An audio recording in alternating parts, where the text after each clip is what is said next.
Good morning, नमस्कार। मैं आदर्श कटियार आप सभी का स्वागत करता हूं। और आज हम लोग स्टार्ट करने वाले हैं आपका इंग्लिश का ऑनलाइन बैच। ठीक है, इस बैच में हम लोग करेंगे क्या, आपको पहले मैं सारी चीज़ें इंट्रोडक्शन में आपको करा देता हूं कि इस बैच में हमें करना क्या है। इस बैच में हम लोग पूरा का पूरा सिलेबस जो है वो A to Z हम लोग जो है इसमें देखेंगे। ठीक है, और इसमें हम लोग करेंगे क्या, बेसिक टू एडवांस लेवल, यानी हर एक टाइप के क्वेश्चंस, हर एक टाइप के जितने भी आपके कॉन्सेप्ट हैं सारे के सारे, मतलब एक प्रकार से हम कह सकते हैं कि बेसिक टू एडवांस लेवल, वो हम लोग सारे के सारे जो है वो हम लोग टॉपिक को डिस्कस करेंगे, सारे के सारे आपके रूल्स को डिस्कस करेंगे, सारे के सारे कॉन्सेप्ट को हम लोग डिस्कस करेंगे। ठीक है, तो आज हम लोग जो बात करेंगे, सबसे पहली आज आपकी इंग्लिश की क्लास है। तो पहली क्लास में हम लोग करेंगे क्या, पहले तो हम लोग वो डिस्कस करेंगे कि जो हमारा सिलेबस है वो क्या है, उसके बारे में हम लोग डिस्कस करेंगे। कौन कौन से एग्जाम्स में आपके लिए ये आपका बेनिफिशियल हो सकता है, वो भी हम लोग सारी की सारी चीज़ें डिस्कस करेंगे। ठीक है, तो पहले तो हम लोग सारी चीज़ें सिलेबस को डिस्कस कर लेते हैं कि आपके एग्जाम में क्या क्या चीज़ें पूछी जाती हैं। ठीक है, चलो तो देखते हैं। सबसे पहले जिसमें बात करते हैं, सबसे पहले हम लोग बात करते हैं इंग्लिश की। तो सबसे पहली बात तो यही है कि ये आपका जो कोर्स है इंग्लिश का, ये किन किन एग्जाम के लिए आपका बेनिफिशियल होने वाला है। ठीक है, यानी कौन कौन से एग्जाम हैं जिनमें आपका ये सारी की सारी चीजें हेल्पफुल होने वाली हैं। ठीक है, तो हम बात करें इंग्लिश के बारे में, तो इंग्लिश में आपका है क्या, ये जो आपका इंग्लिश का जो कोर्स रहेगा ये आपके कई सारे एग्जाम्स को जो है देखा जाएगा। जैसे हम बात करें, सबसे पहला जो है आपका, जितने भी आपके एसएससी के एग्जाम्स होते हैं उनके लिए सारे के सारे एग्जाम्स के लिए बेनिफिशियल होने वाला है। जैसे हम बात करेंगे एसएससी आपका सीजीएल का हो गया, सीजीएल के बाद आपका होता है सीएचएसएल, इसके अलावा एमटीएस, इसके बाद हम बात करेंगे तो सीपीओ। ठीक है, तो सीजीएल, सीएचएसएल, एमटीएस और सीपीओ। ठीक है, इसके बाद हम बात करेंगे तो एक और एसएससी में एग्जाम्स होता है जिसको हम कहते हैं स्टेनोग्राफर, यानी ये स्टेनो के लिए भी आपका हेल्पफुल होने वाला है। बात समझ में आ रही है? तो एसएससी में क्या होगा, सीजीएल है, सीएचएसएल है, एमटीएस है, सीपीओ है और आपका क्या है, स्टेनो है। बात समझ में आ गई? इसके बाद हम लोग बढ़ते हैं आगे, तो इसके बाद हम लोग देखेंगे तो ये आपका सीडीएस जो आपका एग्जाम होगा, इसके अलावा एनडीए का एग्जाम होगा, एनडीए के बाद आपका एफकेट, तो आपका जो एफकेट का एग्जाम होता है उसके लिए भी आपका ये बेनिफिशियल होगा। ठीक है, तो सीडीएस हो गया, एनडीए हो गया, एफकेट हो गया, बैंकिंग हो गया।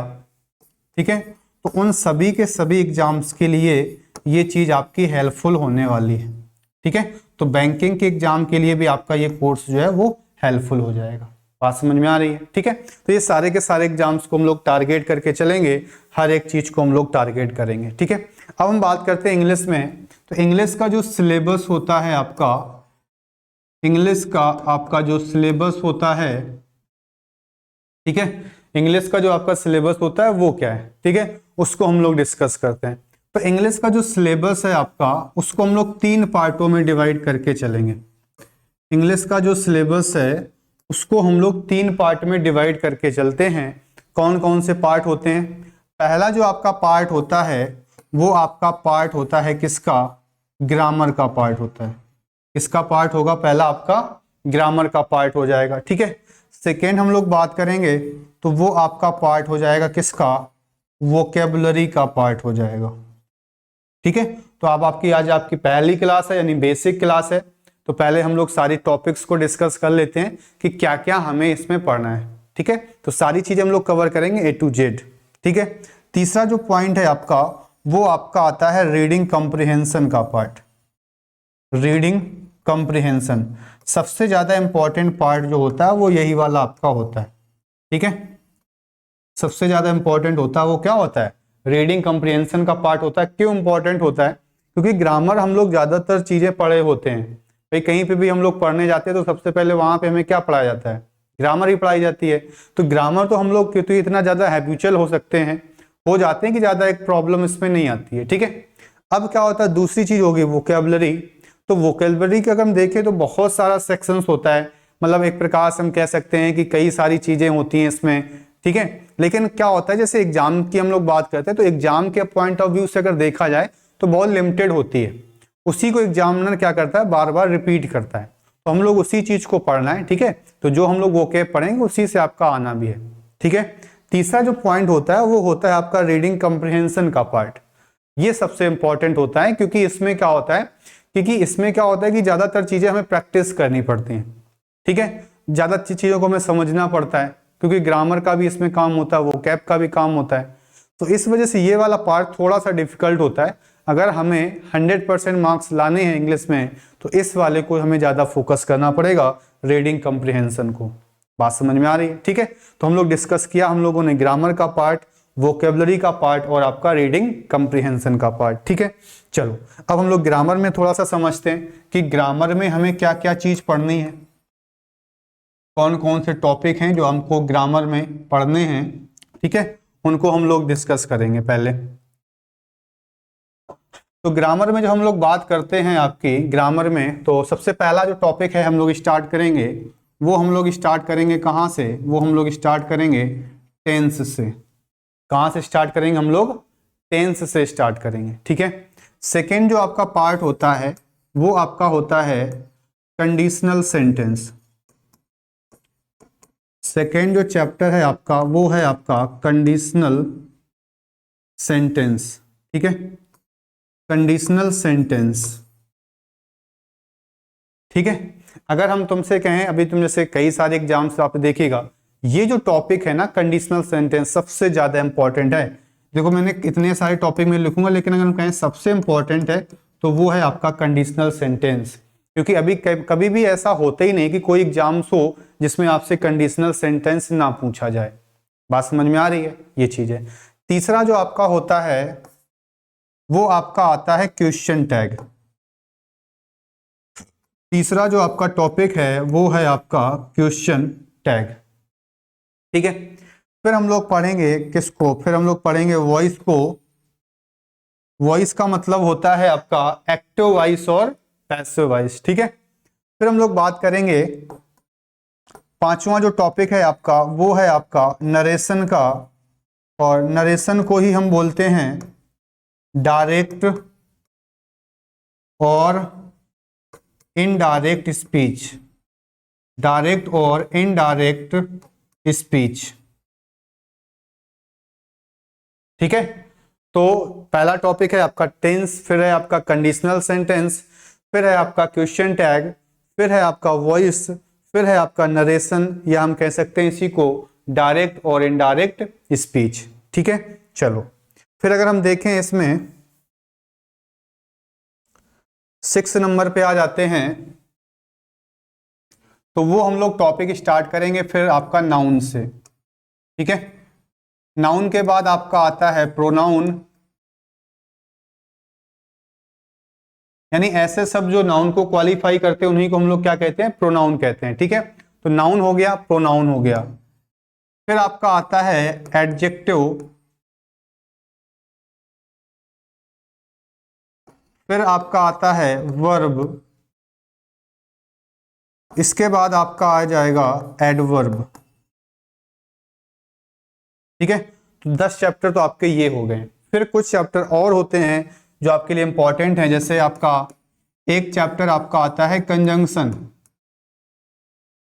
ठीक है। क्या हो गया, कंजंक्शन। कंजंक्शन के बाद एक जो टॉपिक है आपका वो है प्रपोजिशन, ये भी काफी ज्यादा इंपॉर्टेंट चैप्टर है,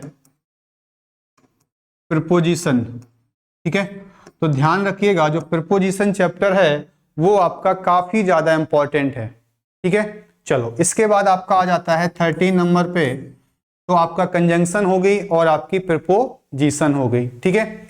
अब प्रपोजिशन के बाद जब हम बात करेंगे तो नेक्स्ट जो आपका है वो आपका आता है आर्टिकल। क्या आता है, आर्टिकल। आर्टिकल के बाद एक चैप्टर आपका और है, वो है आपका subject verb agreement. Subject verb agreement, ठीक है। तो आपके 14 चैप्टर हो गए आपके, ठीक है, ये चीजें। कुछ जो चैप्टर्स हैं, जैसे हम एक बात करें, एक और चैप्टर मैं लिख लेता हूं आपको, वो भी हम लोग पढ़ लेंगे, क्योंकि क्या होता है जो सीडीएस का एग्जाम होता है उसमें वो चैप्टर आपसे पूछा जाता है। वो चैप्टर का नाम है आपका identification of part of speech. Identification of part of speech. तो identification of part of speech यानी हम लोग करेंगे क्या कि जो पार्ट ऑफ स्पीच है उसका हम लोग आइडेंटिफिकेशन करते हैं, पता लगाते हैं कि ये नाउन है, प्रोनाउन है, एडजेक्टिव है, वर्ब है, एडवर्ब है या प्रीपोजिशन है। ठीक है, तो आपको एक सेंटेंस दिया होता है जिसमें हमें आइडेंटिफाई करना। काफी आसान सा चैप्टर है, पहले तो हम लोग इसको पढ़ ही लेंगे, तो लास्ट में हम लोग और डिस्कस कर लेंगे कि कैसे हम चीजों को और आसान कर सकते हैं। ठीक है, चलो तो एक बार हम फिर से देखो ग्रामर वाले चीजों को डिस्कस कर देते हैं कि क्या क्या हमें ग्रामर में पढ़ना है। सबसे पहला जो आपका है टॉपिक वो है आपका टेंस का। दूसरा सबसे इंपॉर्टेंट टॉपिक है वो है आपका कंडीशनल सेंटेंस। फिर जो है आपका वो है क्वेश्चन टैग। फिर है आपका वॉइस। फिर है आपका नरेशन। नरेशन को ही हम कहते हैं डायरेक्ट और इनडायरेक्ट स्पीच। ठीक है,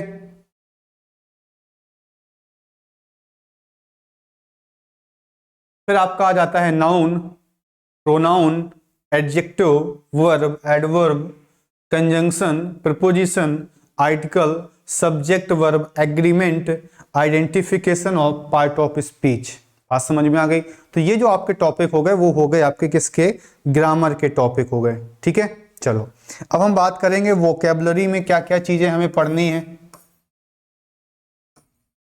वोकैबुलरी में हमें क्या क्या चीजें पढ़नी है। ठीक है, तो वोकैब में हम देखेंगे कि वोकैबुलरी में हमें क्या क्या चीजें पढ़नी है, क्या क्या हमें देखना है। ठीक है, चलो तो पहला जो आपका टॉपिक है, पहला जो पॉइंट है आपका चैप्टर है वो है आपका सिनोनिम्स का। पहला जो आपका चैप्टर है वो है आपका सिनोनिम्स का। ठीक है, पहला चैप्टर आपका किसका है? सिनोनिम्स का है। दूसरा अगर हम बात करें तो वो है आपका एंटोनिम्स। वो है आपका एंटोनिम्स। ठीक है, तीसरा जो है आपका, तीसरा जो पॉइंट हो जाएगा वो आपका आ जाएगा इडियम्स। इडियम्स। फिर आपका आ जाएगा वन वर्ड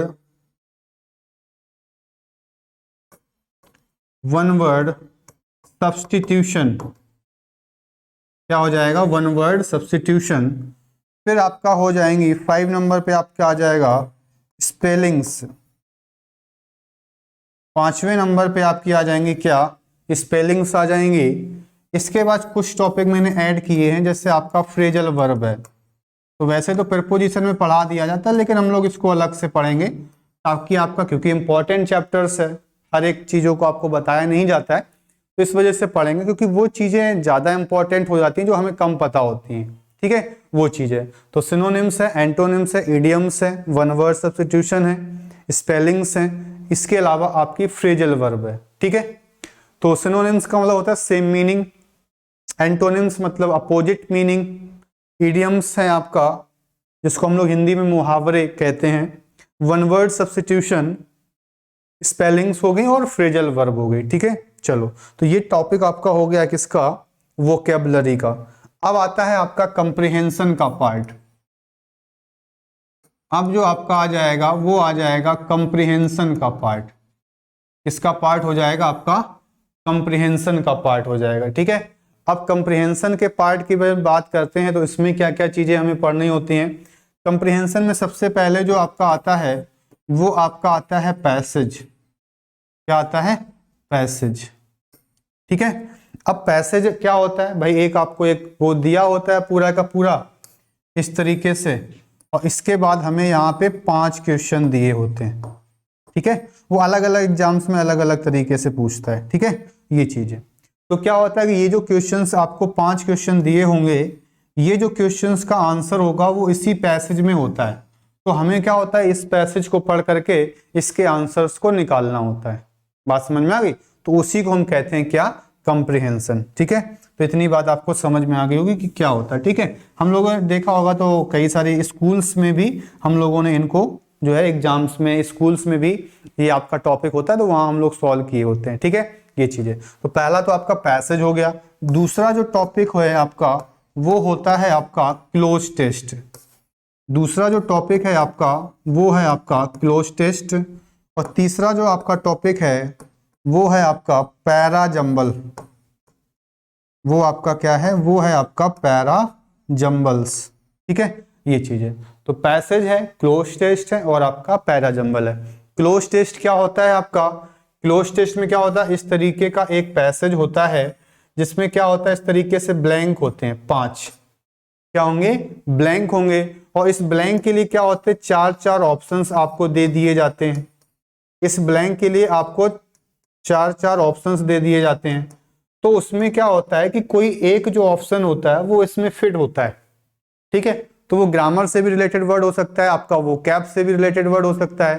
ठीक है, और आपके वर्ड यूजेस वाले भी हो सकते हैं, कई सारी चीजें वहां पे वो दे सकता है। ठीक है, तो वो जो आपका एप्रोप्रिएट जो वर्ड है वो यहाँ पे हमें फिल करना होता है। ठीक है, इसी को हम कहते हैं क्लोज टेस्ट।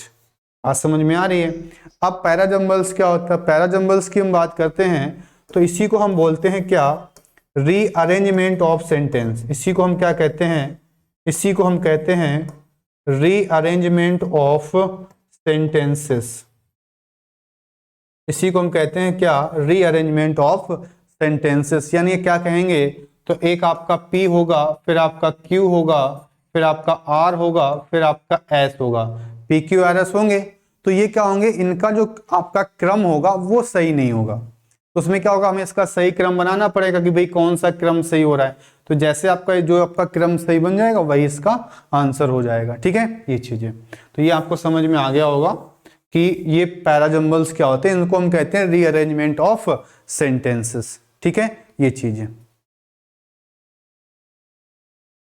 ठीक है, तो ये चीजें आपको समझ में आ गई कि ये सिलेबस है जो हमें आपके एग्जाम्स में के लिए पढ़ना है। ठीक है, चलो तो अब हम लोग स्टार्ट करते हैं। आपका पहला चैप्टर जो है आपका काफी इंपॉर्टेंट है क्योंकि ये बेस है आपका, जो कई सारे आगे चैप्टर्स में आपको ये चीजें समझ में आएंगी। ठीक है, कौन कौन सा है, पहला जो है आपका वो है आपका टॉपिक है आपका टेंस। ठीक है, तो टेंस को हम लोग पढ़ेंगे और समझेंगे। चलो देखो, अब देखो हम बात करते हैं टेंस के बारे में। तो जब भी हम लोग कोई चैप्टर्स पढ़ते हैं तो सबसे पहले तो यही समझते हैं कि ये जो आपका चैप्टर है इसका जो है वो मीनिंग क्या है, इसकी डेफिनेशन क्या है, इसका यूज क्या है। यानी इंग्लिश में हमें क्या करना है, हमें ये सीखना है कि जो भी चैप्टर्स हमें सीखने हैं उनका यूज क्या होता है। बात समझ में आई, उनकी डेफिनेशन क्या होती है, ये सारी चीजें हमें समझनी है। ये चैप्टर्स आपका क्यों इंपॉर्टेंट है, वो इस वजह से इंपॉर्टेंट है क्योंकि इसी के बेस पर भी हम लोग 2-3 चैप्टर्स और पढ़ेंगे। जैसे कि हम बात करेंगे conditional sentence, question tag, voice, narration. तो ये सारे के सारे जो चैप्टर्स हैं वो डिपेंड करते हैं किस पे, टेंस पे डिपेंड करते हैं आपके। ठीक है, तो आपको सारी चीजें मैं आराम से डिस्कस करूंगा, अच्छे से आप लोग नोट्स वगैरह आराम आराम से बनाइएगा। ठीक है, चीजों को समझिएगा। अब हम बात कर रहे थे जब टेंस के बारे में, तो सबसे पहली बात तो यही आती है कि इस टेंस जो होता है इसकी डेफिनेशन क्या होती है।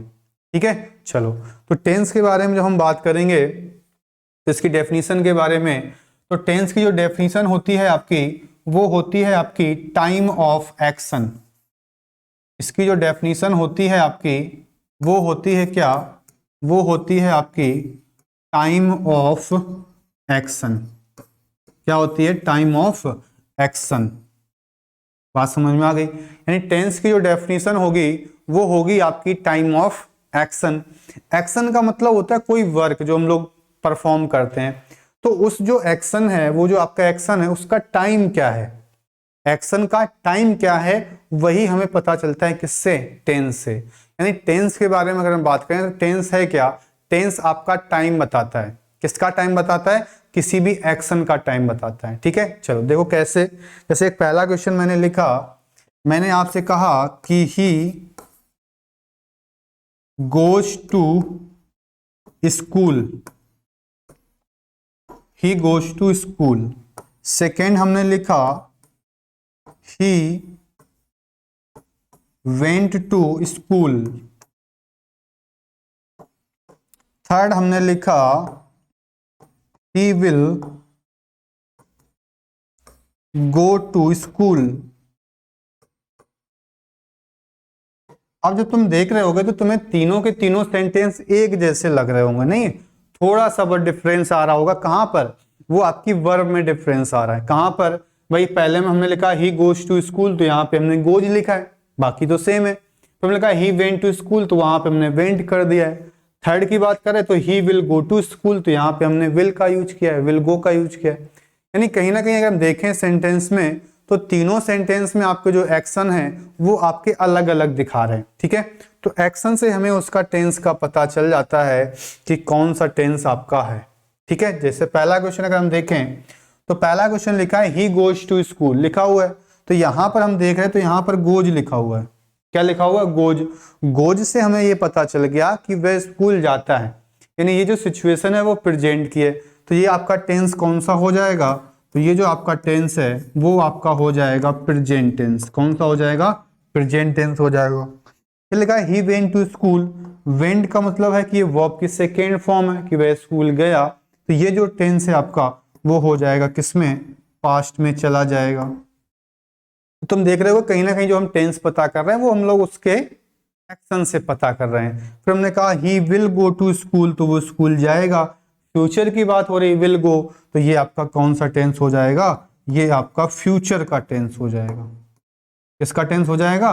फ्यूचर का टेंस हो जाएगा। बात समझ में आ गई? तो कहने का मतलब यही है कि जो आपका एक्शन है उससे हमें कहीं ना कहीं टेंस से टाइम का पता चल जाता है। ठीक है, तो पहला प्रेजेंट है, दूसरा पास्ट है, तीसरा आपका फ्यूचर है।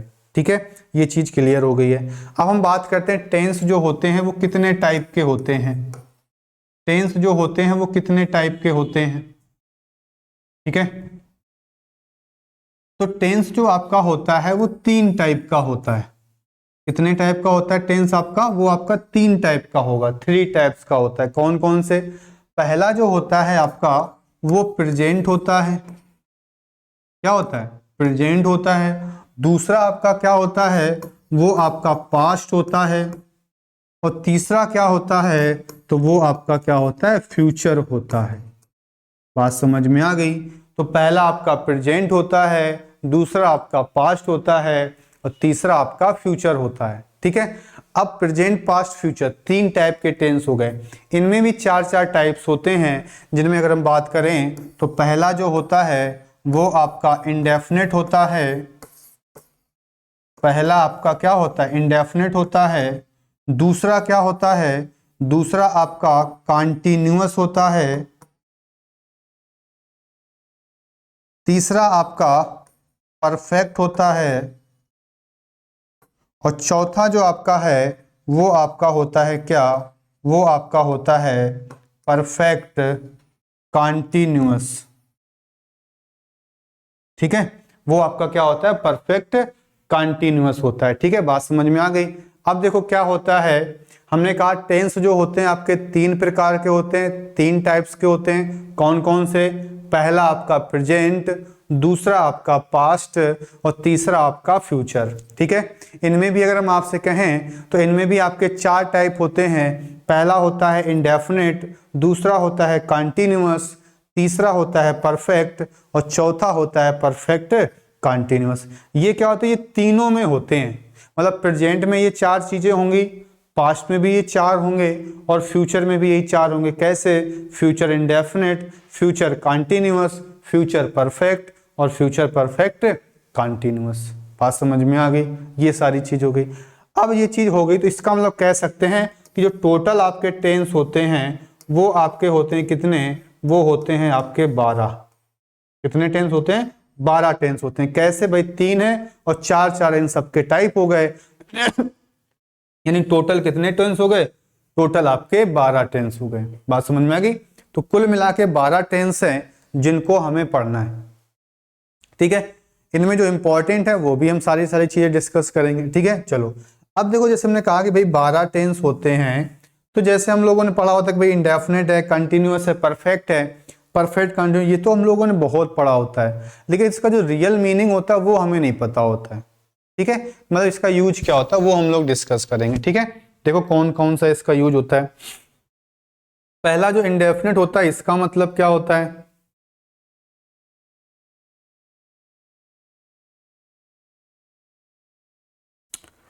चलो पहला जो इंडेफिनिट है इसका मीन्स क्या होता है इंडेफिनिट का। तो इंडेफिनिट के बारे में हम बात करते हैं। तो इंडेफिनिट का यूज हम लोग तब करते हैं जब हमें कभी भी कोई जनरल चीज दिखानी होती है। क्या दिखाना होता है? कोई जनरल चीज हमें दिखानी होती है, तो वहां पे हम लोग यूज करते हैं किसका? इंडेफिनिट का। ठीक है। कंटिन्यूअस क्या होता है? कंटिन्यूअस आपका होता है, कंटिन्यूअस क्या होता है? कंटिन्यूअस क्या होता है? इसमें क्या होता है? कोई भी काम जो है वो कंटिन्यू होता है। कोई भी काम है वो कंटिन्यू है। कंटिन्यू का मतलब होता है जो भी आपका एक्शन परफॉर्म हो रहा होगा वो आपका लगातार चल रहा होगा, कंटिन्यूस वो प्रोसेस चल रहा होगा। ठीक है। चलो परफेक्ट का मतलब क्या होता है? परफेक्ट जो होता है आपका, वो आपका होता है recently completed action. Recently completed action मतलब क्या होगा? ऐसा कोई भी एक्शन जो अभी हाल ही में कंप्लीट हो चुका है, यानी कंप्लीटेड तो है लेकिन रिसेंटली कंप्लीटेड है। ठीक है। और परफेक्ट कंटिन्यूअस का मतलब क्या होता है? परफेक्ट का मतलब क्या होता है? परफेक्ट का मतलब जो है, जो एक्शन है आपका वो कंप्लीटेड है। कंप्लीटेड का मतलब पूरा हो चुका है और आगे भी कंटिन्यू है, यानी आगे भी वो प्रोसेस जो है वो चल रहा है। आगे भी जो प्रोसेस है वो आपका चल रहा है। ठीक है। तो कंप्लीटेड भी है और कंप्लीटेड के साथ साथ आपका वो जो एक्शन है वो कंटिन्यू है, यानी आगे भी वो प्रोसेस चल रहा है। बात समझ में आ गई? तो ये आपको समझ में आ गया होगा कि भैया इनका जो मीनिंग होता है वो क्या होता है। जो भी चीज पढ़ना चाहिए वो हमें उसका यूज तो जरूर सीखना चाहिए। भाई उसका यूज क्या है? भाई यूज ही हमें नहीं समझ में आएगा तो फिर उस चीज का मतलब क्या रह जाएगा। ठीक है। तो इस चीज को थोड़ा सा देखिएगा, फिर हम लोग चीजों को आगे बढ़ाते हैं।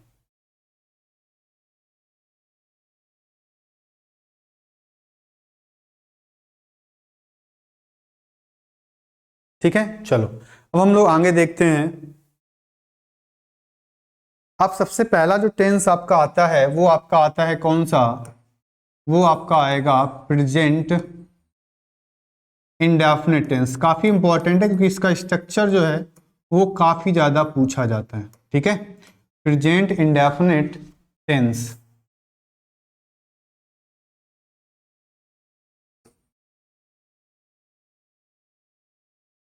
ठीक है। तो प्रेजेंट इंडेफिनिट टेंस है आपका ये। अब हम बात करते हैं प्रेजेंट इंडेफिनिट टेंस की, इसका स्ट्रक्चर क्या होता है। इसका स्ट्रक्चर क्या होता है? अगर आपका सेंटेंस है और वो पॉजिटिव सेंटेंस है। कैसा सेंटेंस है? पॉजिटिव।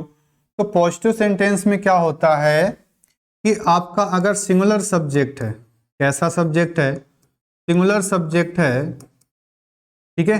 तो हम लोग करेंगे क्या कि जो वर्ब होती है, वर्ब के साथ हम यूज करते हैं एस या ईएस का और प्लस आपका ऑब्जेक्ट। तो एस या ईएस प्लस ऑब्जेक्ट हो जाता है।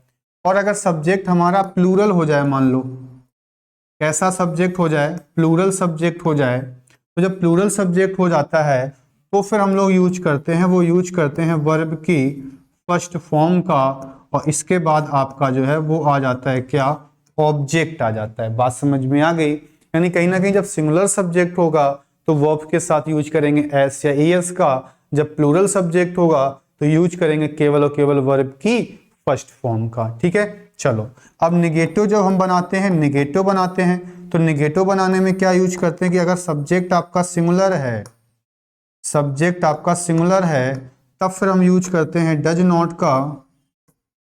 और डज नॉट आ जाएगा तो वर्ब की फर्स्ट फॉर्म आ जाएगी और प्लस आपका ऑब्जेक्ट हो जाएगा।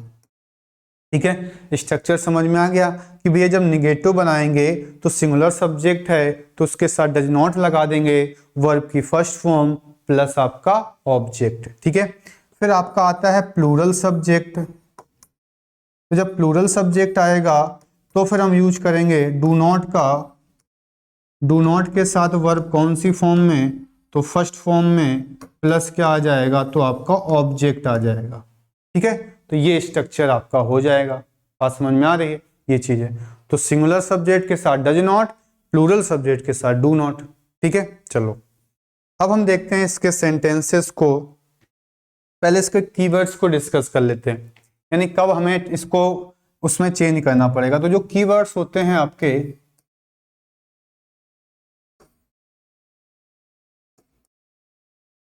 कीवर्ड्स होते हैं वो क्या क्या होते हैं, कीवर्ड्स क्या होते हैं। देखो जैसे हम कीवर्ड्स के बारे में जब हम लोग बात करते हैं,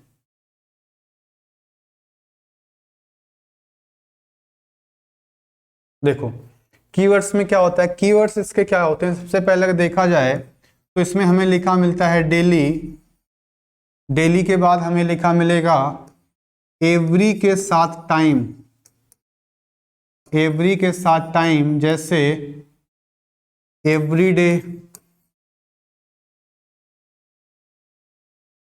एवरी मॉर्निंग,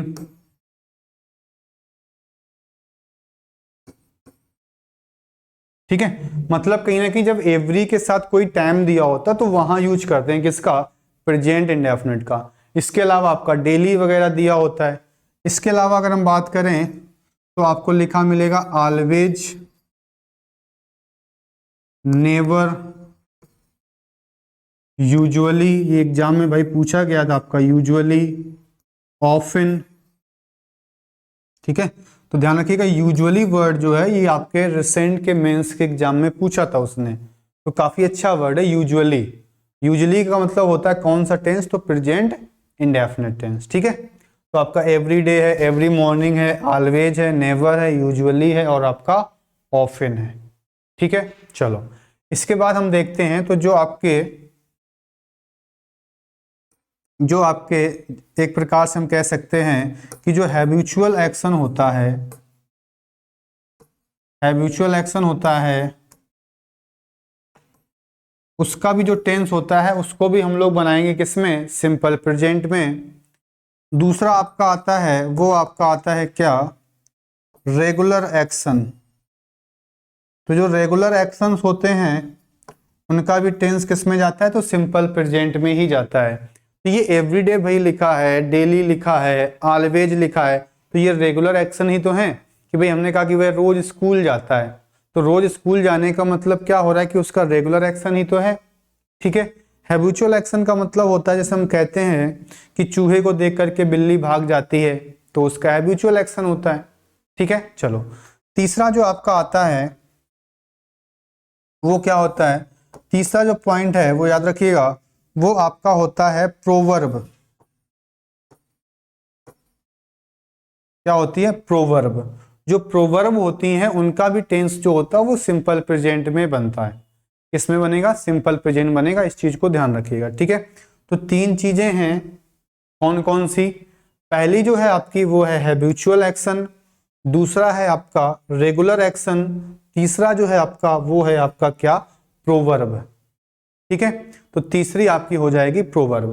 तो हैबिचुअल एक्शन हो गया, रेगुलर एक्शन हो गया और आपकी प्रोवर्ब हो गई, ठीक है। ये चीजें, तो इतनी चीजें आपको समझ में आ गई होंगी कि जो प्रेजेंट इंडेफिनिट टेंस होता है इसके जो कीवर्ड्स हैं वो क्या क्या होते हैं, ठीक है। चलो अब सेंटेंस हम लिख रहे हैं, तो सेंटेंस के देखिएगा कि इसमें क्या एरर है, कैसे इसका एरर बन रहा है, ठीक है। पहला क्वेश्चन देखते हैं।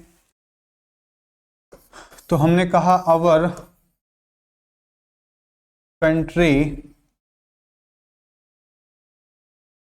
Need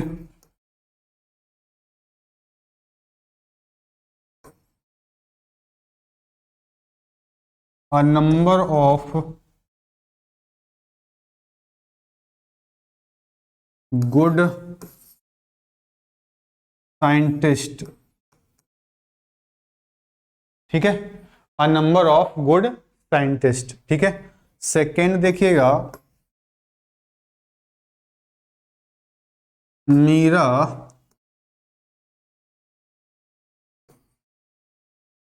go to the park daily,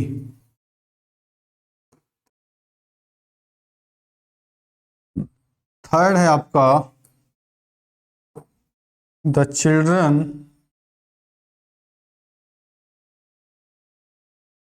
are going to school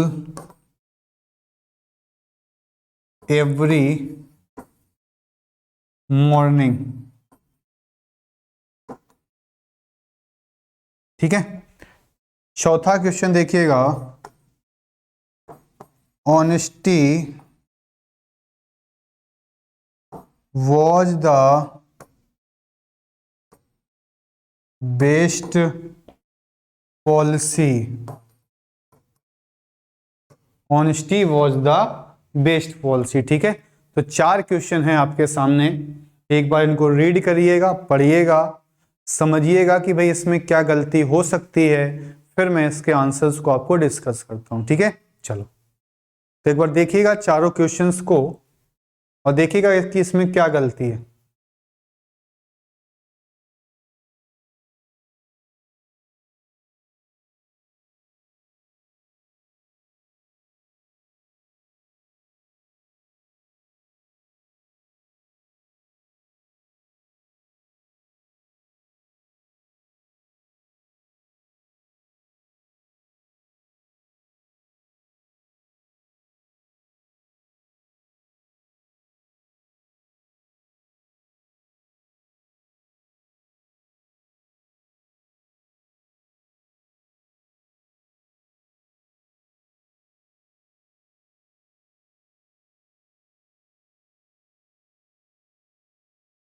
चलो देखो समझते हैं।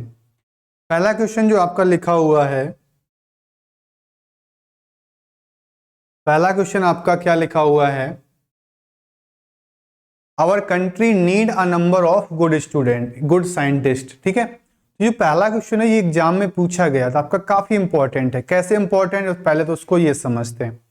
इंपॉर्टेंट ऐसे है कि हम लोग चीजों को समझते नहीं कि भाई ये क्या है क्या नहीं है। हम लोगों ने पढ़ा कि our country need a number of good student, good scientist, तो हमें लग रहा है कि चलो भाई ठीक है, मतलब पढ़ने में चीजें समझ में आ रही हैं तो लग रहा है कि चलो सेंटेंस सही लिखा होगा। तो ग्रामेटिकली चीजें हमें देखना होता है, पढ़ने की बात तो एक अलग चीज है।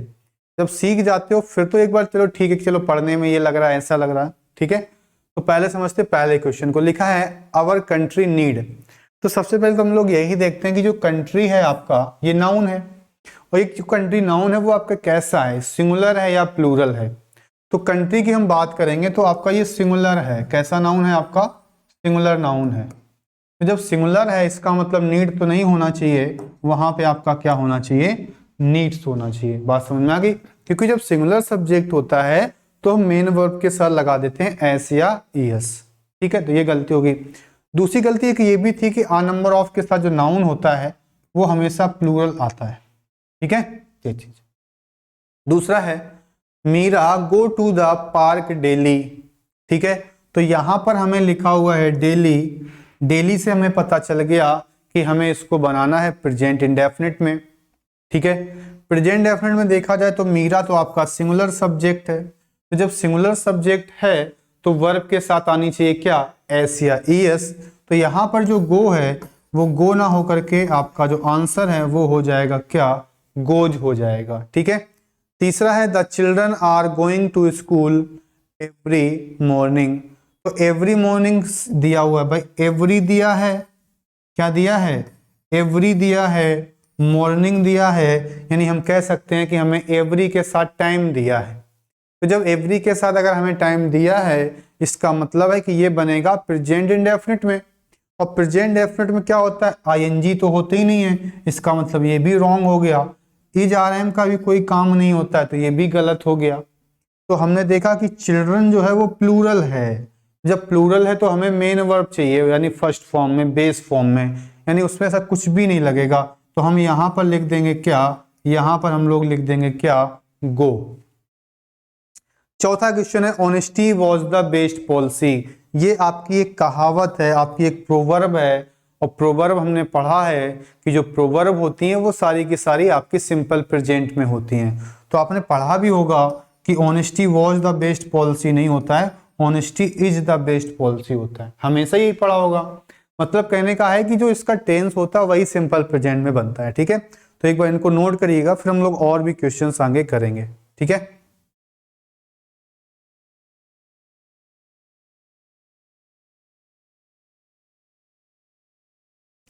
चलो देखिए। अब देखो जैसे हमने कहा कि जो honesty was the best policy नहीं होता है, honesty is the best policy होता है। ठीक है, तो honesty is the best policy अगर होता है तो इससे हमें ये पता चलेगा कि जो प्रोवर्ब होती हैं उनका रीजन क्या है? उनका रीजन यही है कि वो जो होती है वो सिंपल प्रेजेंट में होती है। इसे मैं कुछ और लिख देता हूं आपके सामने।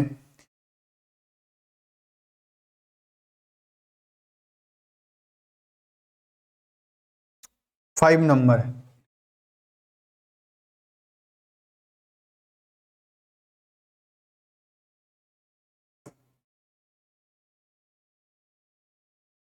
एक आपने प्रोवर्ब सुनी होगी, नॉलेज इज पावर।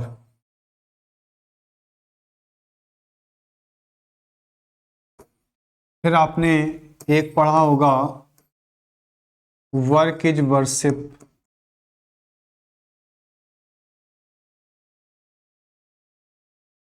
7 नंबर है आपका, he is usually speaking to the strangers.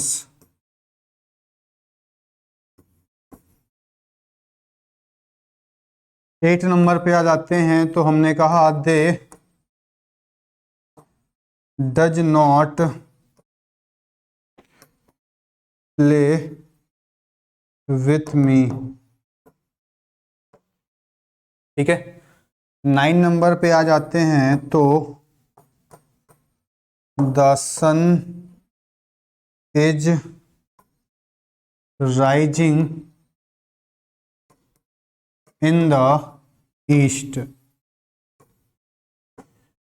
फिर हम देखें तो the sun sets in the west. The sun sets in the west. ठीक है, ये चीज है। तो ये भी सारे सारे क्वेश्चन हम लोग देखते हैं और डिस्कस करते हैं। ठीक है।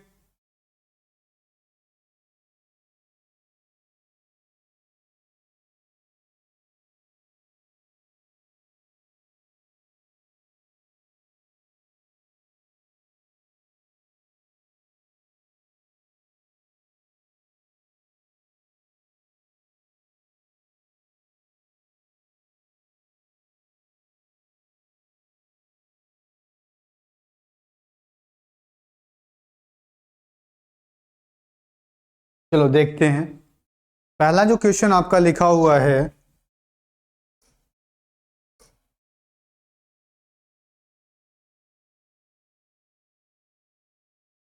पहला क्वेश्चन देखते हैं। पहला क्वेश्चन लिखा है नॉलेज इज पावर। हम लोगों ने अक्सर पढ़ा होता है कि भाई नॉलेज इज पावर होता है, कहीं कोई प्रॉब्लम नहीं है। इसका मतलब ये सही लिखा है, कोई गलती नहीं है। तो यहाँ पर हम देख रहे होंगे तो इज लिखा हुआ, इज का मतलब कौन सा टेंस है? सिंपल प्रेजेंट है। और प्रोवर्ब जो होती है वो सिंपल प्रेजेंट में तो होती ही है। ठीक है। 6 है वर्क इज वर्शिप, कोई प्रॉब्लम नहीं है, सही लिखा हुआ है। He is usually speaking to the strangers, ये इंपॉर्टेंट क्वेश्चन है क्योंकि ये आपसे एग्जाम में पूछा गया था। ठीक है। अब इसमें समझ ही नहीं आ रहा था कि भाई चीज़ों को हम लोग कैसे करेक्ट करेंगे। तो आसान होता है भाई, ग्रामेटिकली चीज़ों को समझना है कैसे। यहाँ पे हमने देखा तो यूजुअली लिखा हुआ था। क्या लिखा हुआ था? यूजुअली। यूजुअली लिखने का मतलब ये था कि जो टेंस है आपका वो सिंपल प्रेजेंट बनेगा। तो सिंपल प्रेजेंट में तो आईएनजी होता नहीं, तो इसको हटा दिया। इज आर एम के साथ आईएनजी तो बिल्कुल ही गलत हो गया। अब हमें बनाना पड़ेगा वर्ब। अब ही देखो, ही कैसा है? ही तो सिंगुलर है, तो जब सिंगुलर है तो वर्ब के साथ क्या आ जाएगा? एस या ई एस। तो हम यहाँ पे क्या लिखेंगे? यहाँ पे हम लिख देंगे क्या? स्पीक्स। ठीक है। फिर लिखा है दे डज नॉट प्ले विथ मी। तो दे आपका प्लूरल है, प्लूरल है तो यहाँ डज नॉट नहीं होगा, यहाँ होगा आपका डू नॉट। क्या हो जाएगा? डू नॉट हो जाएगा। ठीक है। 9 नंबर है the sun is rising in the east, गलत है। इज भी हटा दोगे, राइजिंग भी हटा दोगे, यहाँ पे लिख दोगे the sun rises in the east. ठीक है। फिर लिखा then the sun sets in the west, ये बिल्कुल सही है क्योंकि सन सिंगुलर है तो सेट्स होते ही है, तो ये आपका बिल्कुल सही है। ठीक है। तो इनको हम बोलते हैं इंग्लिश में यूनिवर्सल ट्रुथ। क्या बोलते हैं इनको? Universal truth. अब जब यूनिवर्सल ट्रुथ की हम लोग बात करते हैं तो एक चीज तो ये भी बड़ी इंपॉर्टेंट होती है, पता है क्या? कि हम लोगों ने पढ़ा होते हैं नरेशन में, डायरेक्ट इनडायरेक्ट में पढ़ा होता है। और वहां हमने क्या पढ़ा होता है, वहां हमने ये पढ़ा होता है क्या, कि जो यूनिवर्सल ट्रुथ होता है उसका टेंस नहीं बदलता है, पढ़ा होता है। तो हम लोग वहां चीजों को याद कर लेते हैं कि भाई यूनिवर्सल ट्रुथ है, इस वजह से इसका टेंस नहीं बदलता है, ठीक है। लेकिन ऐसा नहीं है, ऐसा नहीं है, यूनिवर्सल ट्रुथ का टेंस नहीं बदलता। वो क्यों नहीं बदलता है, उसका रीजन यही है कि जो यूनिवर्सल ट्रुथ होता है उसका जो टेंस होता है वो हमेशा ही सिंपल प्रेजेंट में होता है, यानी तुम उसको कहीं पे भी ले जाओगे वो सिंपल प्रेजेंट में ही रहेगा। इस वजह से क्या होता है कि वो टेंस उसका बदल ही नहीं पाता है, तो ये होता है उसका रीजन ना बदलने का, ठीक है। चलो इसको नोट करिएगा, फिर हम लोग चीजों को आगे बढ़ाते हैं।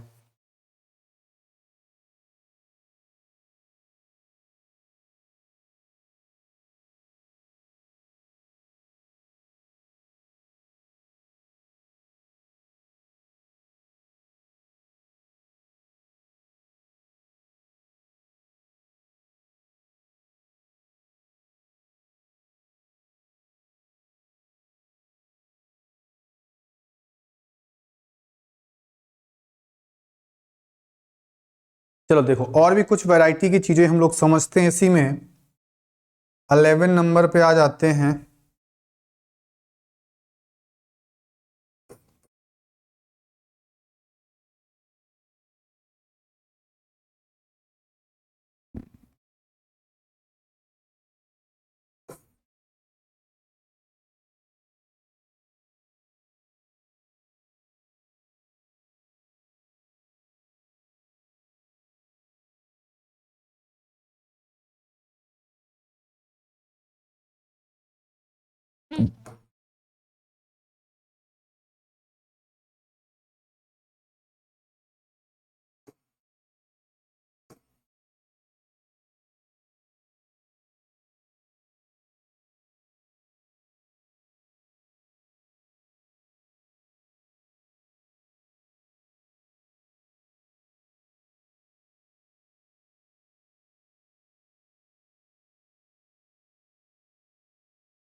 ठीक है चलो, तो 11 नंबर, 12 नंबर, 13 और 14, 15, तो 5 क्वेश्चंस हैं आपके सामने। एक बार इसको रीड आउट करिएगा, चीजों में अपने आप आंसर देखिएगा कि भाई आप देखिएगा मन में कि आपको क्या क्या इसके आंसर्स लग रहे हैं, ठीक है। तो जैसे हम आपको डिस्कस करेंगे वैसे आपको चीजें एकदम समझ में आ जाएंगी, ठीक है।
चलो देखते हैं, 11 नंबर है आपका,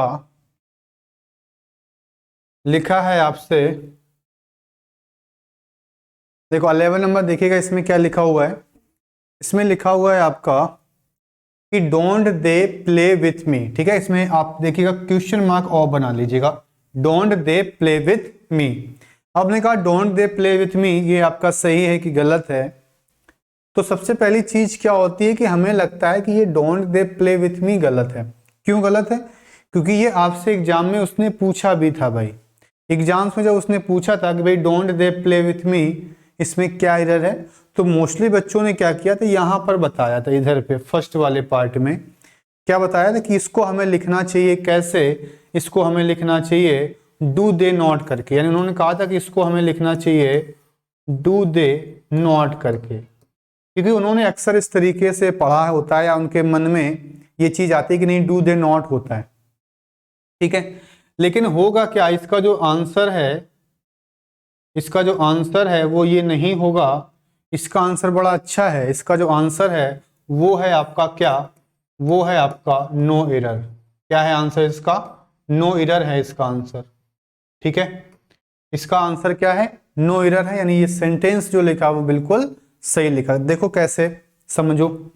जैसे हम आपसे कहें कि हमने लिखा इट इज, हमने लिखा क्या, इट इज, ठीक है। दूसरा हमने लिखा इट इज कोल्ड, लिख देते हैं। और दूसरा हमने लिखा कि इट्स कोल्ड। एक सेंटेंस हमने तुम्हारे सामने ये लिख दिया, यानी एक सेंटेंस हमने लिख दिया तुम्हारे सामने क्या, कि इट इज कोल्ड, और दूसरा हमने लिख दिया आपके सामने इट्स कोल्ड, ठीक है। चलो, तो अगर हम इसमें देखें कि भाई पहला तो सभी को पता है कि बिल्कुल सही लिखा हुआ है, और इस तरीके से भी तो तुमने पढ़ा होगा इट्स कोल्ड, यानी इट्स कोल्ड जो है इसी को तो हम कैसे लिख देते हैं, इट इज कोल्ड कर देते हैं। मतलब कहीं ना कहीं अगर हम ऐसे लिखते हैं तब भी सही है, इस तरीके से लिखते हैं तब भी सही है, ठीक है। तो दोनों ही आपके बिल्कुल सही है, कैसे भी लिख सकते हो, कोई फर्क पड़ने वाला उसमें नहीं है।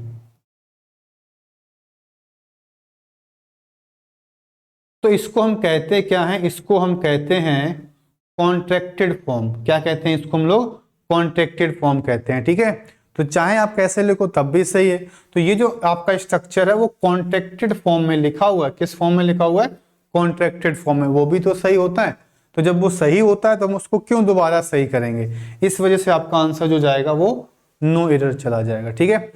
12 नंबर क्वेश्चन है ही ऑलवेज स्पीक्स द ट्रुथ, तो ये बिल्कुल सही है। ऑलवेज लिखा है, सिंपल प्रेजेंट में जाएगा।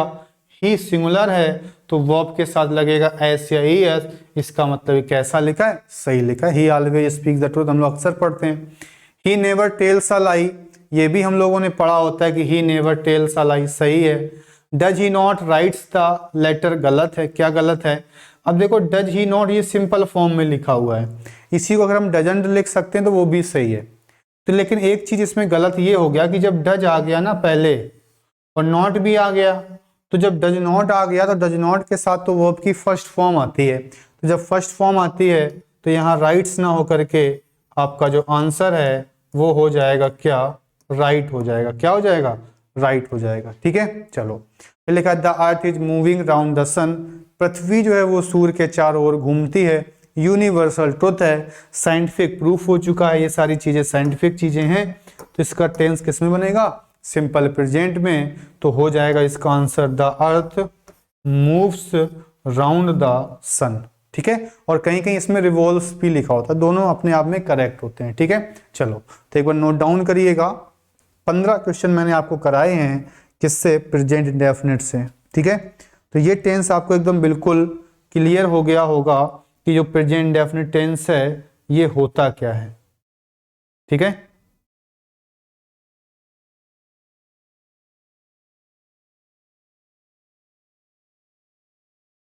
तो ये आपको एकदम क्लियर हो चुका होगा कि जो प्रेजेंट इंडेफिनिट टेंस है वो क्या होता है।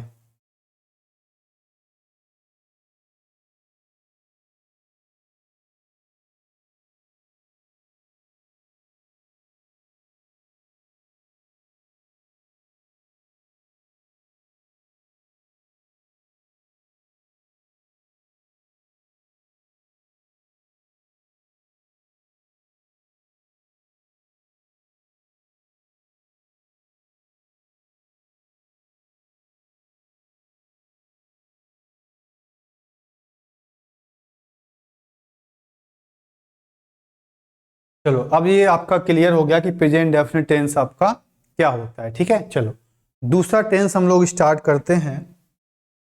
दूसरा आपका है, वो है आपका पास्ट इंडेफिनिट। दूसरा आपका जो टेंस है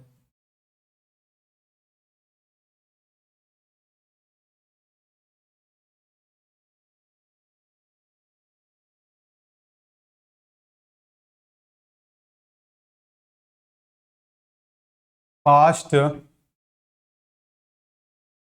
इंडेफिनिट टेंस।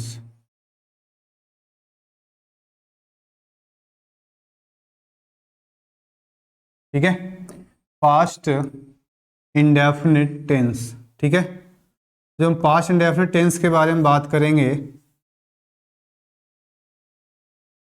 चलो देखो, जब हम बात करते हैं पास्ट इंडेफिनिट टेंस के बारे में तो सबसे पहले इसको समझ लेते हैं कि भाई इसका स्ट्रक्चर कैसा बनता है।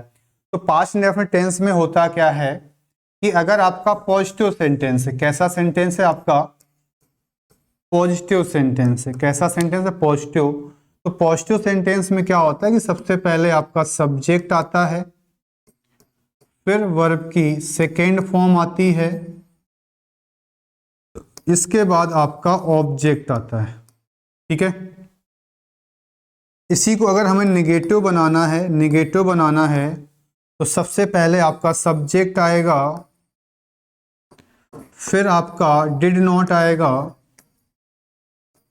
डिड नॉट के साथ वर्ब की फर्स्ट फॉर्म आएगी और प्लस आपका ऑब्जेक्ट आ जाएगा। तो स्ट्रक्चर इसका बहुत आसान होता है। कैसे कि पॉजिटिव सेंटेंस में क्या होता है, सब्जेक्ट कोई भी हो, चाहे सिंगुलर हो चाहे प्लूरल हो, हमेशा ही वर्ब की सेकेंड फॉर्म आती है।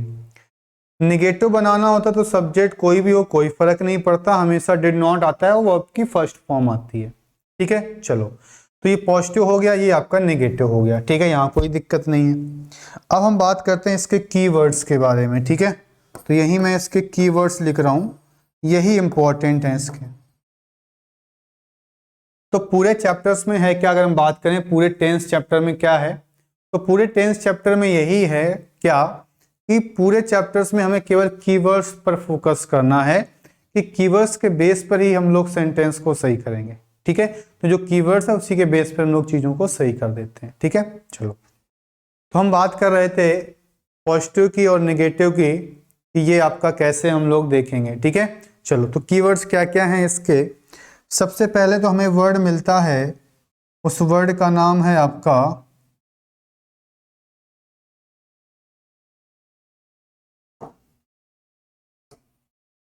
यस्टरडे।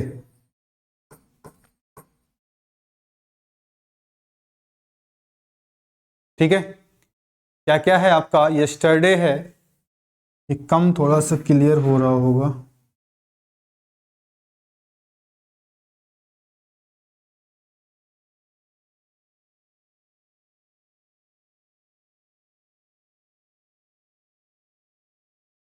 चलो देखते हैं कीवर्ड्स के क्या होते हैं। एक तो आपका यस्टरडे हो गया,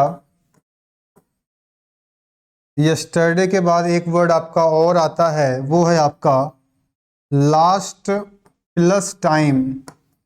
लास्ट प्लस टाइम, जैसे लास्ट नाइट, इस तरीके से। ठीक है, तो यस्टरडे हो गया, इसके अलावा लास्ट के साथ टाइम हो गया, जैसे आपका लास्ट नाइट हो गया। ठीक है, इसके बाद अगर हम बात करें आपसे, लास्ट नाइट हो गया, फिर आपका आ जाएगा क्या,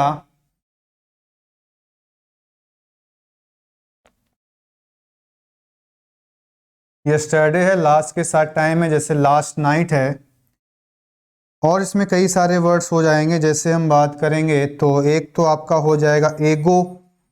क्या हो जाएगा, एगो। एक वर्ड और आया था अभी लेटेस्ट के एग्जाम्स में, वो था वर्ड अर्लियर। क्या हो जाएगा, अर्लियर दिया हो, अर्ली दिया हो। ठीक है, वो चीज है। फिर अगर हम बात करें अर्ली या अर्लियर कुछ भी हो सकता है। फिर हम बात करेंगे तो एक वर्ड आपका आता है, वो आपका आता है इन के साथ में कोई ईयर।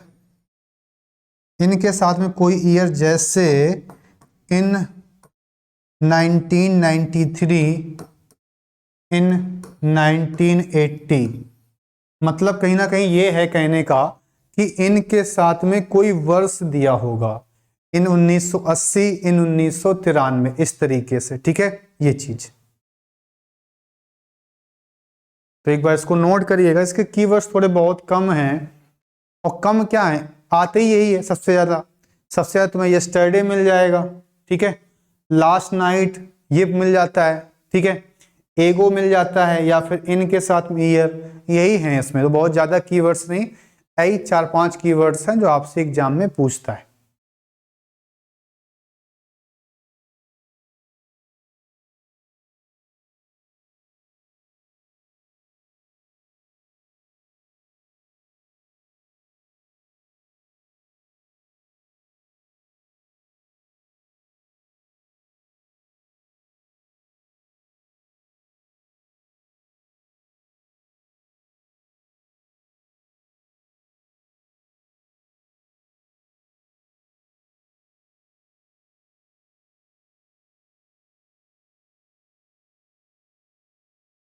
ठीक है, चलो अब हम देखते हैं सेंटेंस को। सेंटेंस के हिसाब से देखेंगे, क्वेश्चंस को समझेंगे।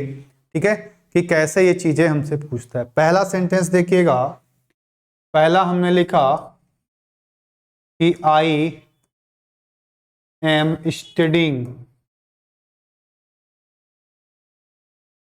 This book, I am studying this book yesterday. ठीक है, दूसरा क्वेश्चन है आपका,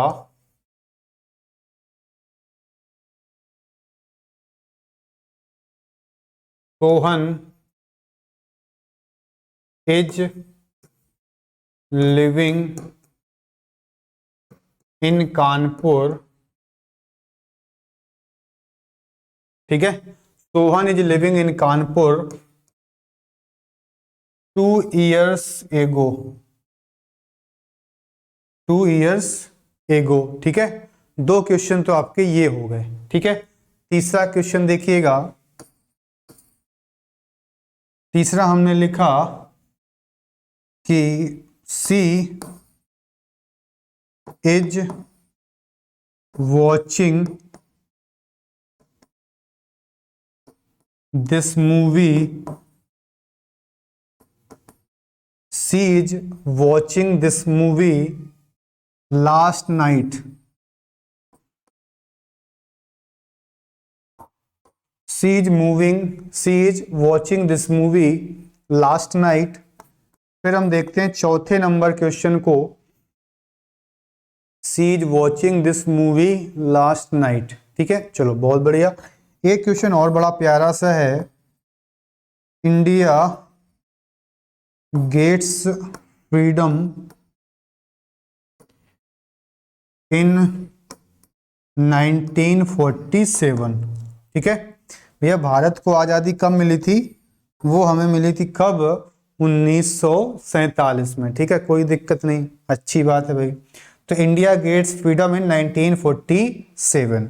एक क्वेश्चन और हम देखते हैं, गांधी जी की भी बात कर लेते हैं कि Gandhi ji was born on 2 अक्टूबर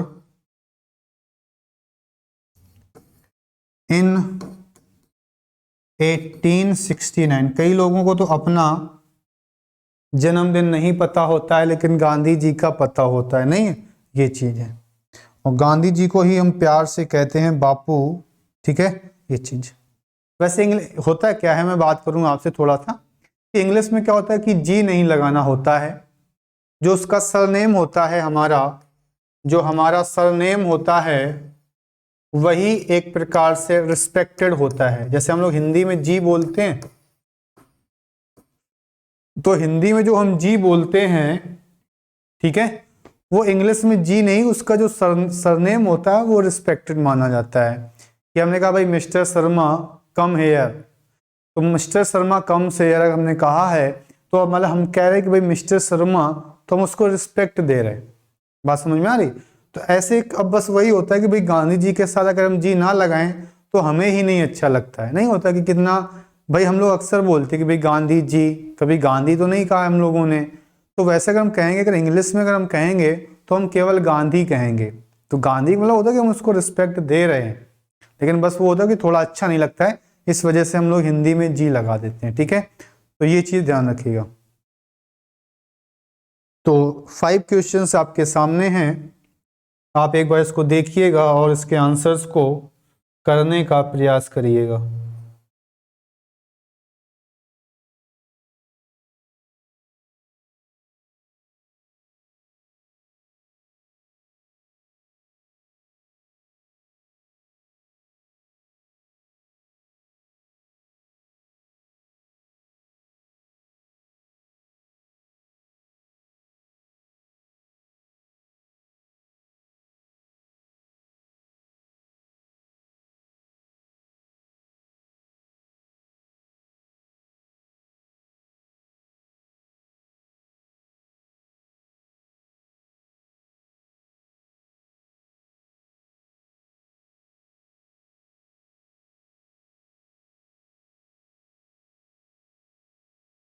चलो पहला क्वेश्चन हम लोग देखते हैं।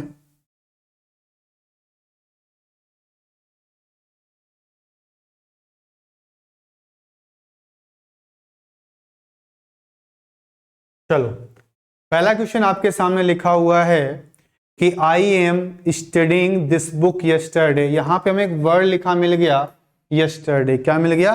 यस्टरडे। यस्टरडे से हमें पता चल गया कि ये जो टेंस है वो आपका पास्ट इंडेफिनिट में जाएगा। और पास्ट इंडेफिनिट का स्ट्रक्चर क्या होता है कि जो सब्जेक्ट होता है उसके साथ आती है वर्ब की सेकेंड फॉर्म। तो इसका मतलब यहाँ पे एम भी नहीं होगा, स्टडिंग भी नहीं होगा, यहाँ पे जो आपका आंसर है वो हो जाएगा क्या? स्टडीड हो जाएगा। क्या हो जाएगा?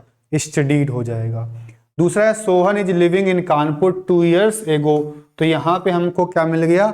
एगो। एगो का मतलब कौन सा टेंस? Past indefinite. तो पास्ट इंडेफिनिट है तो यहाँ से एज भी हटा देंगे, लिविंग भी हटा देंगे, यहाँ आपका हो जाएगा क्या? लिव्ड हो जाएगा। क्या हो जाएगा? लिव्ड। ठीक है। तीसरा है she is watching this movie last night. तो लास्ट नाइट का मतलब पास्ट इंडेफिनिट। पास्ट इंडेफिनिट का मतलब सब्जेक्ट दिया हुआ है, वर्ब की सेकेंड फॉर्म चाहिए, तो यहाँ से एज भी हटा देंगे, वॉचिंग भी हटा देंगे, यहाँ पे लिख देंगे वॉच्ड, WATCH और ED लगा देंगे।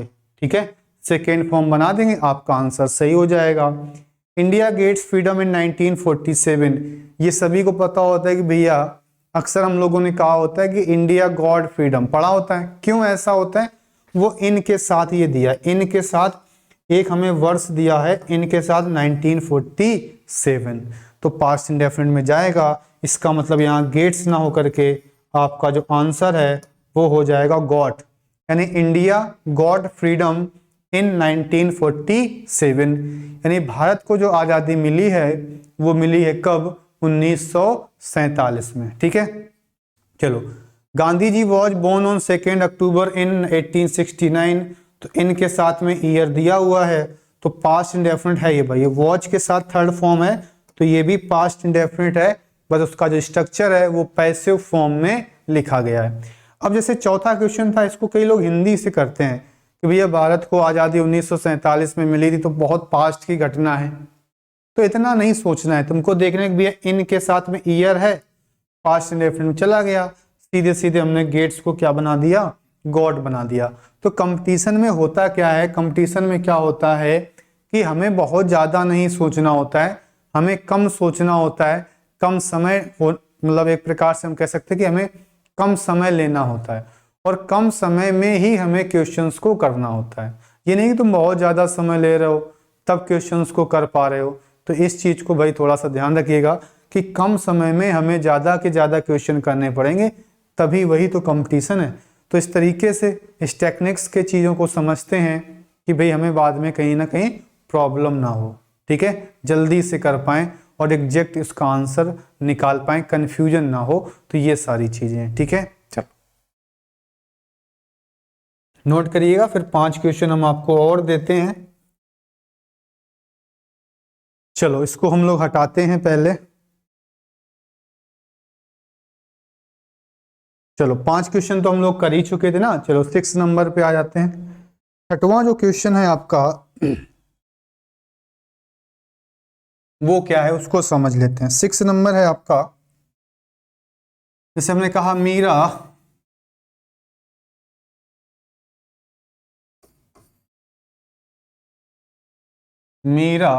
Was writing this novel yesterday.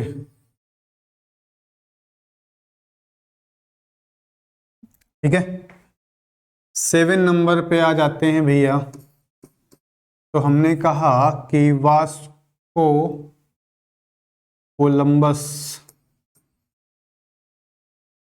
Columbus इसमें थोड़ा सा एक चीज है कि इन्वेंटेड होगा या डिस्कवर्ड होगा अमेरिका इन 1492, जो भी है। ठीक है, 8 पे आ जाते हैं।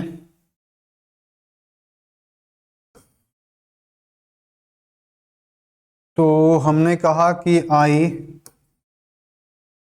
Bot these books yesterday. 9 number है आपका, didn't they help me 2 years ago। चौथा है आपका,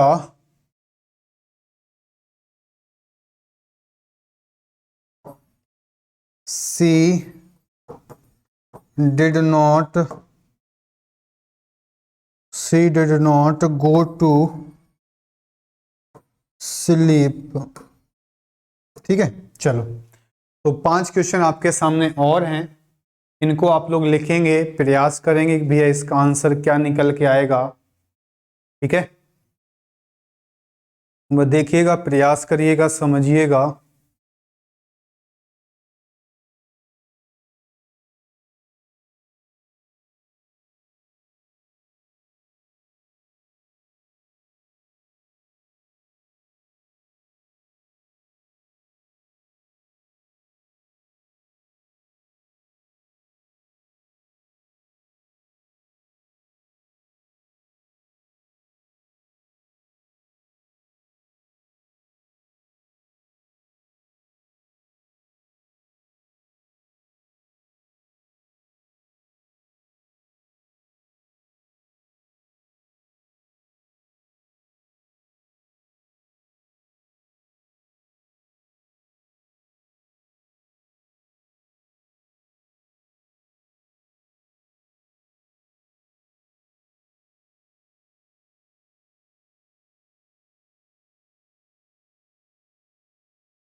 चलो देखते हैं, पहले समझते हैं 6 नंबर को।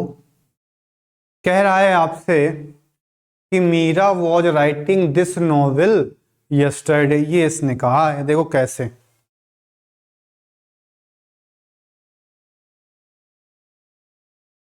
उसने कहा है कि Meera was writing this novel yesterday. तो यहां पे लिखा हुआ यस्टरडे, यस्टरडे से हमें पता चल गया कि टेंस हमारा किस में जाएगा, पास्ट में जाएगा। तो जब पास्ट इंडेफिनिट में जाएगा तो उसमें तो वर्ब की सेकेंड फॉर्म आती है सीधे सीधे। इसका मतलब ये वॉच तो यहाँ पे क्या कर रहा है, इसको हटा देंगे। आईएनजी भी नहीं आता है तो इसको भी हटा देंगे। तो राइट जो होती है वो वर्ब की फर्स्ट फॉर्म होती है, हमें इसको सेकेंड फॉर्म बनाना पड़ेगा। तो राइट की क्या हो जाएगी, राइट की हो जाएगी आपकी क्या, रोट हो जाएगी। क्या हो जाएगी, रोट। ठीक है, 7 नंबर है, कोलंबस इन्वेंटेड या डिस्कवर्ड अमेरिका इन 1492। ठीक है, तो कोलंबस ने अमेरिका की खोज करी थी, कि उसका आविष्कार कर दिया था। ठीक है, पहले तो इसी को समझ लो भैया ये होता क्या है। ठीक है, तो एक वर्ड आपका होता है इन्वेंट। क्या होता है? इन्वेंट। एक वर्ड होता है आपका डिस्कवर। ये दोनों के दोनों वर्ड जो हैं वो एग्जाम में पूछे गए हैं।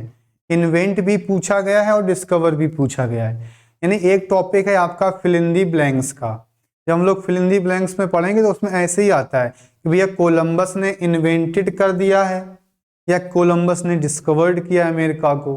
तो जब तक हमें उसका मीनिंग नहीं पता होगा तब तक तो हम आंसर नहीं कर पाएंगे। ठीक है, तो इन्वेंट का मतलब क्या होता है? इन्वेंट का मतलब होता है आविष्कार करना। इन्वेंट माने होता है, अब देखो हिंदी से ही तुम समझ गए होगे। और डिस्कवर का मतलब होता है खोज करना। डिस्कवर का मतलब होता है खोज करना। ठीक है, तो इन्वेंट माने होता है आविष्कार करना, डिस्कवर माने होता है खोज करना। आविष्कार उन चीजों का करते हैं जो कि हम बिल्कुल नई बनाते हैं, यानी ऐसी कोई चीज जो पहले दुनिया में नहीं थी, संसार में नहीं थी, हमने ही उसको पहली बार बनाया, वो चीजें हैं आपकी इन्वेंट। जैसे हम बात करें, रेडियो है, मोबाइल है, कंप्यूटर है। तो भाई इन सभी चीजों का तो आविष्कार ही तो हुआ है। एरोप्लेन है भाई, पहले तो नहीं था एरोप्लेन, हम लोगों ने उसका आविष्कार किया, यानी इसका इन्वेंट किया। डिस्कवर होता है खोज करना। खोज उस चीज की जाती है जो पहले तो इस दुनिया में थी लेकिन हमें उसके बारे में पता नहीं था, तो हमने उसको क्या कर लिया? डिस्कवर कर लिया। जैसे हम बात करें अमेरिका की, तो ऐसा नहीं था भैया किसी ने, अमेरिका पहले था नहीं, किसी ने बना दिया। अमेरिका पहले भी था, बस लोगों को उसके बारे में जानकारी नहीं थी। तो भाई कोलंबस वहां पे पहुंच गए, उन्होंने उसको खोज कर लिया। तो खोज तो भैया कोई भी चीज है उसको भी खोज लेते हैं। भाई कोई चीज है वो खो गई है तुम्हारी, तुम जाके लाए उसको, तुमने डिस्कवर कर लिया, ढूंढ निकाला, तो वही तो होता है डिस्कवर। तो ध्यान रखिएगा ये आपके फिल इन दी ब्लैंक्स में क्वेश्चन पूछा जाता है। ठीक है, ये चीज ठीक है, तो ये चीज आपको हो गई होगी एकदम बढ़िया से क्लियर। ठीक है, चलो अब आ जाते हैं अपने क्वेश्चन। अब बिल्कुल समझ में आ गया होगा कि भाई इसका आंसर क्या होगा। ठीक है, चलो, और इन जो 1492 लिखा है तो इनके साथ में ईयर भी दिया है, और वैसे भी पता है कि भैया कोलंबस ने अमेरिका की जो खोज करी थी अभी तो नहीं करी थी, बहुत पहले करी थी। ठीक है, तो जैसे आप समझना चाहो वैसे कर सकते हो, तो इसका जो आंसर है वो डिस्कवर्ड सही हो जाएगा। ठीक है, चलो, आई बॉट दीज बुक्स यस्टरडे, तो यहां पर हमें लिखा हुआ है वर्ड क्या? यस्टरडे। यस्टरडे का मतलब कौन सा टेंस? Past indefinite. तो यस्टरडे का मतलब कौन सा टेंस? Past indefinite. तो पास्ट इंडेफिनिट क्या होती है? वर्ब की सेकेंड फॉर्म। तो देखा जाए तो आई के साथ यहाँ पे बॉट लिखा हुआ है। क्या लिखा हुआ है? बॉट। तो सेकेंड फॉर्म आ गई, तो इसका मतलब इसका जो आंसर है वो हो जाएगा नो एरर। कोई भी एरर नहीं है, कोई भी गलती नहीं है। ठीक है, चलो 9 नंबर पे आ जाते हैं भैया। 9 नंबर आपसे क्या कह रहा है कि didn't they help me 2 years एगो। तो यहां उसने एगो दे दिया है, एगो का मतलब पास्ट इंडेफिनिट। तो डिडंट दे हेल्प मी बिल्कुल सही लिखा है, कोई गलती नहीं है। और डिडंट लिखने का मतलब है कि उसने इस सेंटेंस को कॉन्ट्रैक्टेड फॉर्म में लिखा है, छोटा करके लिख दिया है। ठीक है, चलो 10 नंबर है she did not go to sleep. तो अगर हम देखें तो यहाँ पे सी है, सब्जेक्ट कोई भी हो कोई फर्क नहीं पड़ता है, हमेशा आता है डिड नॉट। डिड नॉट के साथ आती है वर्ब की फर्स्ट फॉर्म, सही लिखा हुआ है। गो टू स्लीप है, सही है, तो इसका भी आंसर हो जाएगा नो एरर, यानी ये भी जो सेंटेंस है आपका वो बिल्कुल सही लिखा हुआ है। ठीक है, ये चीज बात समझ में आ गई। इसको एक बार फिर से हम लोग रिवीजन कर लेते हैं कि भैया जो आपका पास्ट इंडेफिनिट टेंस है वो होता क्या है। पास्ट इंडेफिनिट टेंस का मतलब है कि भाई पास्ट के बारे में बात करता है। ठीक है, तो इसमें क्या होता है कि जो पॉजिटिव सेंटेंस होता है उसमें सब्जेक्ट के साथ सीधे सीधे वर्ब की सेकेंड फॉर्म आती है। जब इसी को निगेटिव बनाना होता है तो हम लोग डिड नॉट का यूज कर देते हैं और वर्ब की फर्स्ट फॉर्म का यूज करते हैं। ठीक है, सबसे इंपॉर्टेंट क्या था? सबसे इंपॉर्टेंट था उसके कीवर्ड्स थे। कौन कौन से कीवर्ड्स हैं? जैसे आपका यस्टरडे हो गया, लास्ट के साथ टाइम है, last night, last morning, last evening, कुछ भी कह सकता है। एगो है, अर्ली या अर्लियर है, इनके साथ में कोई ईयर है, इन 1993, इन 1980, कोई भी ईयर हो कोई फर्क नहीं पड़ेगा, टेंस जाएगा हमेशा पास्ट इंडेफिनिट में। ठीक है, चलो अब हम बात कर रहे थे, पहला क्वेश्चन था कि I am studying this book yesterday. Yesterday से हमें पता चल गया कि टेंस पास्ट इंडेफिनिट में ले जाना है, तो हमें सब्जेक्ट तो दिख ही रहा था आई, वर्ब की सेकेंड फॉर्म लगानी थी, तो हमने सीधे सीधे स्टडीड को लगा दिया। सेकेंड था Sohan is living in Kanpur 2 years एगो। एगो से हमें पता चल गया कि टेंस बनाना है पास्ट इंडेफिनिट में, तो हमने इज लिविंग को हटा के वहां पे लिव्ड लिख दिया। तीसरा है आपका she is watching this movie last night. Last night का मतलब पास्ट इंडेफिनिट, तो यहाँ पे हो जाएगा वॉच्ड। चौथा है इंडिया गेट्स फ्रीडम इन 1947, तो यहाँ पे गेट्स की जगह हो जाएगा गॉट। ठीक है, फिर लिखा है Gandhi ji was born on 2 अक्टूबर इन 1869, इनके साथ में ईयर दिया है, और वॉच के साथ थर्ड फॉर्म जो भाई होता है वो भी क्या होता है? वो आपकी होती है क्या? Past indefinite. देखो कैसे समझ लेते हैं। जैसे हमने तुमसे कहा कि ही रोड द बुक, हमने आपसे कहा कि ही रोड द बुक। अब तुम्हें एकदम बिल्कुल क्लियर हो गया, भाई बचपन से पढ़ते थे क्या कि ही सब्जेक्ट है और सब्जेक्ट के साथ वर्ब की सेकेंड फॉर्म है, इसका मतलब ये टेंस कौन सा है? Past indefinite. हमने इसको ऐसे लिख दिया, अगर हम इसको कि the book was written by him, the book was written by him, तो ये किस में चला गया? पैसिव वॉइस में चला गया। तो ऐसा नहीं है कि भैया ये है, ये भी प्रेजेंट पास्ट इंडेफिनिट, ये भी पास्ट इंडेफिनिट है, ये भी पास्ट इंडेफिनिट है, दोनों के दोनों पास्ट इंडेफिनिट है, बस ये एक्टिव वॉइस में लिखा है और ये पैसिव वॉइस में लिखा है। ठीक है, तो ये ध्यान रखिएगा कि भाई वॉज कहाँ से आ गया इसमें पास्ट इंडेफिनिट में। ठीक है, तो सारी चीजें मैंने आपको क्लियर कर दी हैं।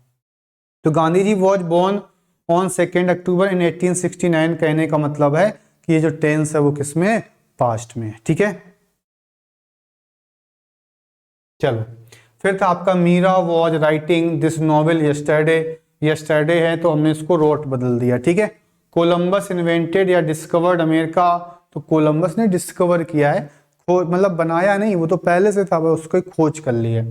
आई बॉट दीज बुक्स यस्टरडे मतलब पास्ट इंडेफिनिट, तो हमने यहाँ पे बॉट लिख दिया। Didn't they help me 2 years एगो मतलब पास्ट इंडेफिनिट, तो हमने यहाँ पे डिडंट लिखा था, हेल्प भी था, ठीक था। She did not go to sleep, ये भी आपका कैसा है? सही है, नो एरर है। ठीक है, चलो।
बंद कर दिया।